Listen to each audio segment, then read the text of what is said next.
음, 고질적 눈질환 치료,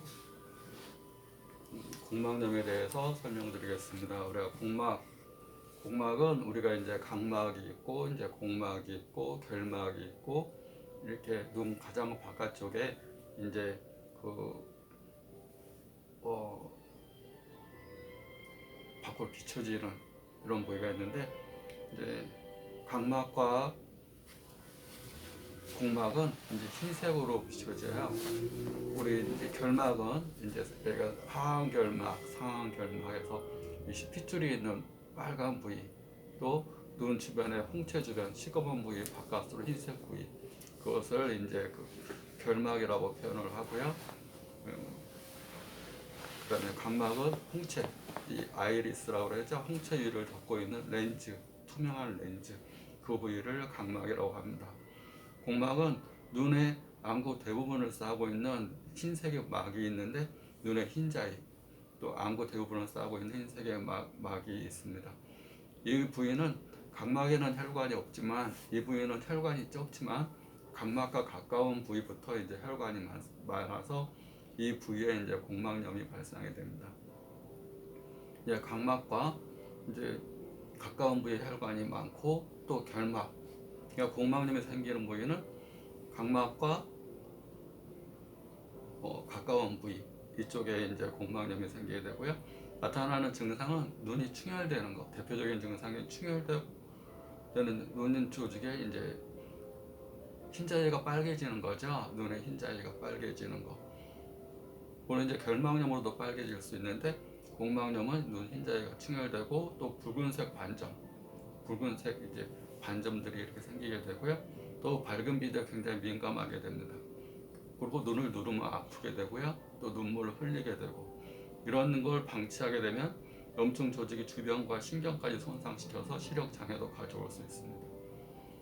그러니까 이제 결막염이랑은 틀리죠. 결막염은 당연히 외부적인 눈 바깥쪽의 질환이라면, 공막은 생긴 부위에 따라서 또 발생이 얼마나 그 정도가 심한지, 생긴 위치가 어딘지에 따라서 포도막염도 상반부, 중반부, 또 후반부, 또 전체 네 개로 구분하고, 또 크게 두 가지로 나누면 전반부, 후반부에 따라서 후반부 포도막염은 시력 장애까지 가져오고, 녹내장, 백내장, 망막의 기능 상실, 또 황반부종, 망막 박리, 시력 상실, 저하 이렇게 올 수가 있듯이, 공막염도 전반부에 생겼느냐 후반부에 생겼느냐에 따라서 또 그 증상들이 다릅니다.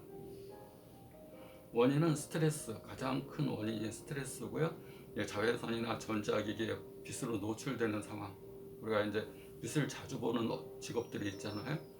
뭐 카메라 촬영 기사라든가, 뭐 어떤 강한 빛을 아래서 일하는 직업, 또 전자기기에 전자파에 노출되는 직업, 또 이제 과로, 또 가장 큰 원인이 면역 기능과 밀접한 연관이 있기 때문에 면역 기능이 떨어질 때 공막염도 하나의 자가 면역 질환으로 많이 봅니다. 그래서 하나의 전신 질환으로 그 공막염이 눈뿐만 아니라, 눈의 원인뿐만 아니라 면역 계통 질환으로, 전신 질환으로, 자가 면역 질환으로 이제 공막염이 원인이 되기도 합니다.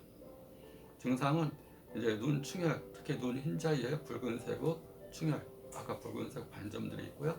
또 그게 심하면 짙은 자주색 출혈, 피가 이 자주색 짙은 출혈이 있게 되고, 또 밝은 빛에 민감하고, 또 눈이 굉장히 부시합니다.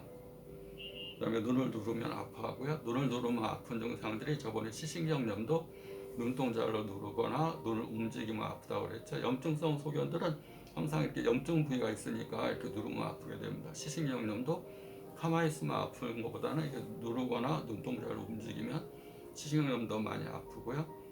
공막염도 마찬가지로 눈동자를 이렇게 누르면 아픕니다.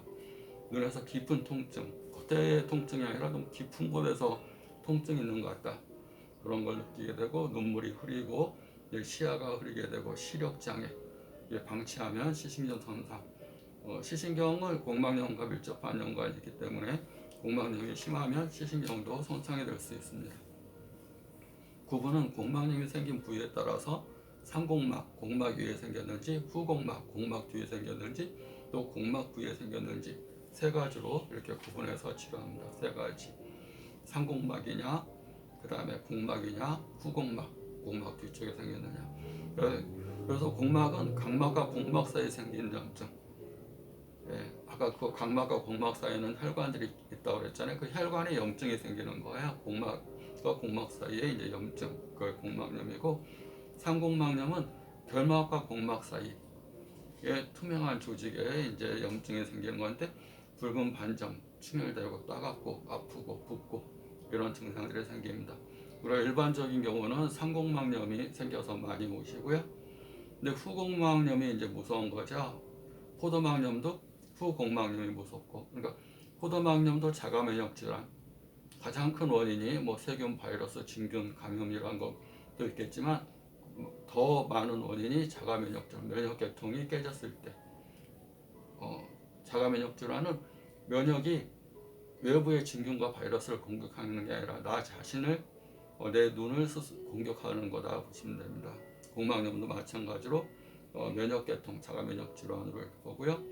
이제 후곡막염은 장액성 망막 박리, 그러니까 망막 쪽에 물이 차면서 이제 망막이 떨어져 나오고, 또 맥락막 박리, 맥락도 떨어져 나오고, 시신경 유두, 시신경의 유두 모양의 이런 것들이 생기게 되고, 또 항반이 붓고, 항상 부으면 벽지에 물이 차듯이 우리가 이제 망막을 벽지라고 비교하면 벽지가 물이 차면 떨어지잖아요. 그렇듯이 이 장액성 망막 박리, 또 맥락막에는 혈관이 많은데 이 부위에 또 염증, 물이 차면서 또 떨어질 수가 있고요.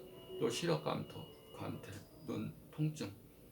가장 심한 건 금방 알 수 있는 건 눈이 시뻘겋고 그것이 아주 깊은 거에서 통증이 오고, 그다음에 붉은색 반점, 심하면 자주색 출혈, 피가 터진다 이렇게 보시면 됩니다. 그래서 상곡막염은 시력 장애까지 심하게 오지는 않지만 후곡막염, 뒤쪽에 곡막염이 생기게 되면 시력 장애까지 심하게 온다 보시면 됩니다.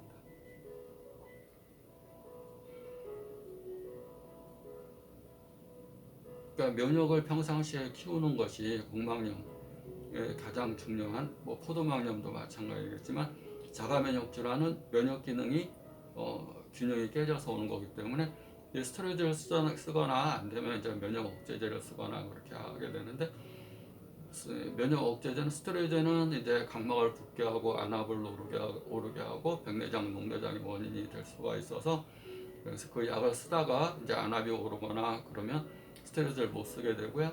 그래서 이제 면역 억제제를, 면역을 이제 억제하는 약을 쓰게 되면 또 외부적인 감염에 약해져서 헤르페스나 이런 거에 또 잘 걸릴 수가 있습니다.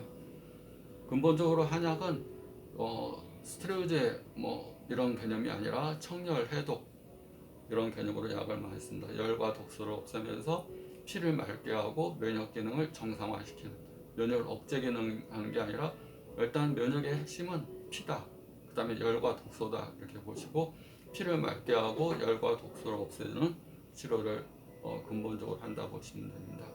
그래서 눈 충혈과 통증이 심하면 상곡막염에는 응교산, 퇴적산 이런 거 처방으로 쓰고요. 망막 부종이나 황반 부종, 물이 차거나 장액성 부종, 혈관에서 물이 차면 빠져나오면서 망막이 붓고, 그런 걸로 인해서 아까 망막 박리나 맥락막 박리나 이런 망막 박리 이런 것이 이루어질 때는 삼인탕, 오령산 이런 습을 제거하면서 수독을 같이, 수분으로 인한 독소를 수독이라고 그러는데, 그걸 수분이 이렇게 돌질 않으면 우리가 물이 흐르지 않으면 썩고 냄새나고 그러듯이 내 몸에 독소로 작용됩니다. 그 독소를 없애주는 약이 삼인탕, 오령산 이런 시제로 신장 기능을 좋게 하면서 내 몸에 수분 대사가 안 돼서 쌓여있는 물, 그런 것들을 밖으로 배출하는 약재로 삼인탕, 오령산을 쓰고요. 눈물이 나고 눈이 아프고 항상 눈이 피곤하다 그러면 하고초산, 그 다음에 눈이 많이 부시고 눈이 뿌옇게 보인다 그러면 석결명산을 씁니다. 눈이 출혈된다, 이렇게 아까 얘기한 이제 막 짙은 자주색 출혈, 막 눈에서 피가 난다 그런 경우는 초기에는 생포항탕, 초기는 7일에서 10일 사이를 초기라고 그러고요. 중기는 10일에서 20일 사이는 혈부추어탕. 초기에는 지혈이 분류라고 해서 지혈시키면서 어혈, 피가 옮기지 않게끔 쓰고, 중기에는 이제 어혈을 없으면서 혈액순환이 잘 되게끔, 혈액순환이 잘 안 되게 되면 허혈성 변화도 오게 되지만 신생혈관이 생기면서 또 새로운 혈관들이 만들어지면서 출혈을 일으키게 되고, 출혈은 또 변이성 망막박리, 혈관이 옮기면서 망막을 띄어내거나 잡아당기거나, 또 물이 차면서 박리, 장애성 망막박리 원인이 되거나, 또 노란 이런 장애성 물질들이 쌓이면서 이제 각막 혼탁이나 혼탁의 원인이 되거나 그런 원인이 될 수가 있습니다. 그래서 중기에는 혈부 추어탕을 써서 어혈을 없애고 노폐물들이 몸에 쌓이지 않게끔, 조직에 쌓이지 않게끔 하고요. 말기는 이제 30일 이상 지나서 명목지황탕, 소라탕으로 시신경이나 눈을 기능을 회복시키면서 소라탕으로 남아있는 잔여 찌꺼기들을 없애는 약을 같이 씁니다. 그래서 공막염은 정리를 해드리면 가장 큰 원인은 자가면역 질환으로 포도막염과 같이 자가면역 질환으로 이렇게 옵니다. 그래서 눈뿐만 아니라 이제 몸에 면역계통에 이상이 있는지 그것도 같이 이게 보고 치료를 하게 됩니다.